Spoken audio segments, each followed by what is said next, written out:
Hello दोस्तों, क्या आपने कभी ऐसा सोचा है कि पैसों के बारे में अमीर लोग अपने बच्चों को ऐसा क्या सिखाते होंगे जो पुअर और मिडिल क्लास के पेरेंट्स नहीं सिखा पाते?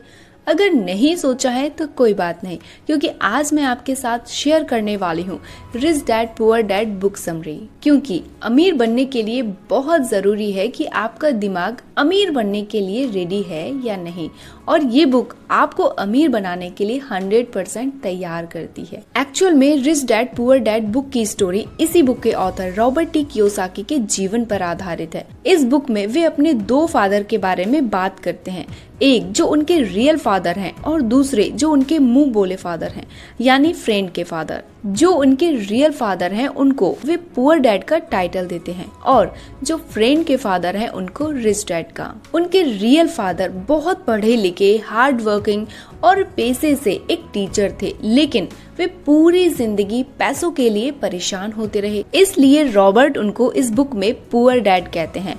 वही उनके मुंह बोले फादर जो सिर्फ 8वीं क्लास तक ही पढ़े थे, लेकिन फाइनेंशियल एजुकेशन स्ट्रॉन्ग होने की वजह से वे अमेरिका के सबसे अमीर लोगों की लिस्ट में शामिल हुए।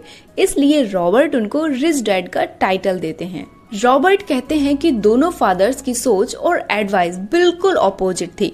इस वजह से वे उनकी एडवाइसेस पर काफी सोचकर और कंपेयर करके कोई डिसीजन लेते थे। उनके पुअर डैड कहते थे कि पैसों का मोह सभी बुराइयों की जड़ है, जबकि रिच डैड कहते थे कि पैसों की कमी ही सभी बुराइयों की जड़ है। रॉबर्ट कहते हैं कि वे अच्छे बच्चे की तरह दोनों फादर्स की बातें सुनते थे।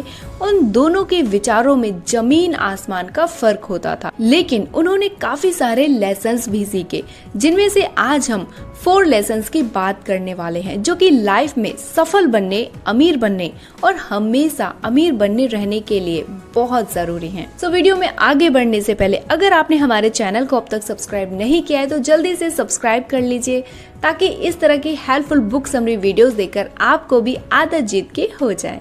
Lesson number 1, avoid the rat race. Robert कहते हैं कि अगर हम किसी एक एवरेज रूप से एजुकेटेड, हार्ड वर्क करने वाले व्यक्ति की लाइफ को देखें तो उन सभी की लाइफ की जर्नी बिल्कुल एक से ही दिखेगी।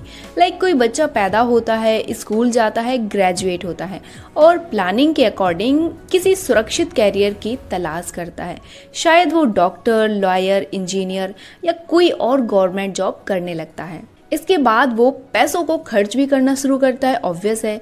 फिर जब उस नौजवान की शादी हो जाती है तो खर्चे भी बढ़ेंगे। फिर शायद दोनों ही काम करना स्टार्ट कर देते हैं ताकि और पैसा कमा सकें, जिससे वे अपने शौक की चीजें पूरी कर सकें। कुछ टाइम बाद जब वे पेरेंट्स बनते हैं तो उन्हें अपने बच्चों की चिंता सताने लगती है। फ्यूचर के लिए कुछ सेविंग करना, घर का टैक्स, इनकम टैक्स, स्कूल की फीस, लाइट का बिल चुकाना और भी बहुत से बिल चुकाते चुकाते शायद उनकी सैलरी ही चुक जाती है। और फिर वे कहते हैं कि इतना सारा पैसा आखिर चला कहाँ जाता है। और इसके साथ ही उन्हें अपने रिटायरमेंट के लिए पैसे बचाने की भी चिंता रहती है। अब आप देखें कि 35 से 40 साल पहले ये खुशहाल पति पत्नी अब एक रैट रेस में फंसकर रह जाते हैं, और फिर वे अपने बच्चों को भी यही सलाह देते हैं कि उन्हें मन लगाकर पढ़ना चाहिए ताकि वे अच्छे नंबर्स ला सकें और किसी सिक्योर जॉब को कर सकें। वे पैसों के बारे में कुछ नहीं सीखते और इसलिए वे जिंदगी भर कड़ी मेहनत करते रहते हैं। यही प्रोसेस पीढ़ी दर पीढ़ी चलती रहती है, जिसे रॉबर्ट रैट रेस कहते हैं।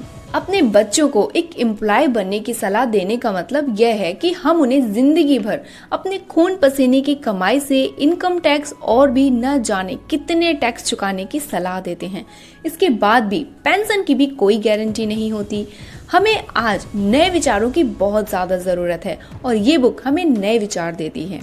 Lesson number 2, rich don't work for money, money work for them. Robert के रिच डैड कहते हैं कि हमें पैसों के लिए काम नहीं करना है, यानी पैसों के पीछे नहीं भागना है, बल्कि कुछ ऐसा सोचो कि पैसा हमारे लिए काम करता रहे। हमें लायबिलिटीज और एसेट्स में फर्क समझना होगा। एसेट्स वो है जो आपको पैसों से पैसा कमा कर देता रहे। जैसे आपने कोई घर खरीदा और रेंट पर दे दिया तो हर महीने आपको उसका रेंट मिलता रहेगा, यानी ये घर आपका एक एसेट हुआ। और लायबिलिटीज वो चीज है जो आपसे पैसे लेता रहता है। जैसे आपने वो घर तो खरीदा लेकिन आपने उसे पर्सनल यूज किया। अब हर महीने उस घर को मेंटेन करना, electricity bill, gas bill pay करना, ये सब आपकी लायबिलिटीज में आएंगे। इसलिए हमें भी लाइफ में कुछ ऐसा करना होता है जिससे कि पैसा ही हमें पैसा कमा कर देता रहे। Lesson number 3, keeping money is more important then making money. ज्यादातर लोग जिंदगी भर यह नहीं समझ पाते कि रियल बात यह नहीं है कि आप कितना पैसा कमा पाते हैं, बल्कि यह है कि कितना पैसा रख पाते हैं, कितना बचा पाते हैं, सेव कर पाते हैं और उसे सही जगह इन्वेस्ट कर पाते हैं। क्योंकि कई बार हम सभी ने ऐसी स्टोरी सुनी है कि कुछ गरीब लोग जो अचानक से लॉटरी या किसी और वजह से अमीर बन जाते हैं, पर कुछ टाइम बाद वे फिर से गरीब हो जाते हैं। क्यों? क्योंकि उनमें पैसों की समझ नहीं होती, उन्होंने कभी फाइनेंशियल एजुकेशन ही नहीं ली, जो कि स्कूल या कॉलेजेस में तो बिल्कुल नहीं सिखाई जाती। अगर आपके पास पैसे की समझ नहीं है तो पैसा चाहे जितना आ जाए पर ज्यादा देर तक नहीं टिकता। इसलिए फाइनेंशियल एजुकेशन लेना सबसे जरूरी है। Lesson number 4, mind your own business. According to Robert, अगर आप एक जॉब करते हैं तो पूरी जिंदगी सिर्फ उसी को करने में ना बिताएं। इसके साथ आप प्रॉपर्टीज भी खरीदते रहें ताकि भविष्य में ये आपके लिए एसेट्स का काम करें। आप अपनी प्रॉपर्टी वाले कॉलम को और मजबूत बनाते रहें। भले ही आप एक हार्ड वर्किंग एम्प्लॉय बने रहें, लेकिन अपने फ्यूचर के लिए अपने प्रॉपर्टी वाले कॉलम को बढ़ाते रहें। इस तरह इन्वेस्टमेंट करें कि पैसा ही आपके लिए पैसा कमाता रहे। पुअर और मिडिल क्लास लोग अपनी इन्वेस्टमेंट से लग्जरी चीजें जैसे कोई कार, ज्वेलरी, बड़े घर और यूज के आइटम्स पहले खरीदते हैं ताकि वे अमीर दिख सकें, लेकिन इसके बाद वे इसकी ईएमआईज और बिल्स ही चुकाते रहते हैं। वहीं अमीर लोग ये लग्जरी आइटम्स तब लेते हैं जब उन्हें उनके इन्वेस्टमेंट से फायदा होने लगता है, ताकि इसके लिए उन्हें कोई ईएमआईज और बिल्स ना चुकाने पड़े। रॉबर्ट कहते हैं कि हम सभी के पास दिमाग भी है और समय भी, लेकिन ये आप पर डिपेंड करता है कि आप इसका यूज कैसे कर रहे हैं। आपके पास आने वाला पैसा जो आप कमाते हैं आपको इतनी ताकत तो देता है कि आप अपनी किस्मत बना सकते हैं या बिगाड़ सकते हैं। अगर आप पैसों को गलत जगह या गलत तरीके से खर्च करते हैं तो आप हमेशा पुअर रहने का ऑप्शन चूज कर रहे हैं, और इन्हीं पैसों से आप लायबिलिटीज खरीदते हैं तो आप मिडिल क्लास बने रहने का ऑप्शन चूज करते हैं। लेकिन अगर आप इसे सही जगह इन्वेस्ट करते हैं, एसेट्स बनाते हैं, प्रॉपर्टीज खरीदते हैं जो हमेशा आपके लिए पैसे कमा कर देगी, तो आप दौलतमंद होने का ऑप्शन चूज करते हैं। सो दोस्तों, वीडियो में कुछ भी अच्छा लगा हो तो प्लीज वीडियो को लाइक एंड शेयर करना ना भूलें ताकि दूसरे लोग भी इसका फायदा उठा सकें। तो चलिए मिलते हैं हमारे नेक्स्ट वीडियो में, तब तक के लिए आप अपना और अपनों का ख्याल रखिए।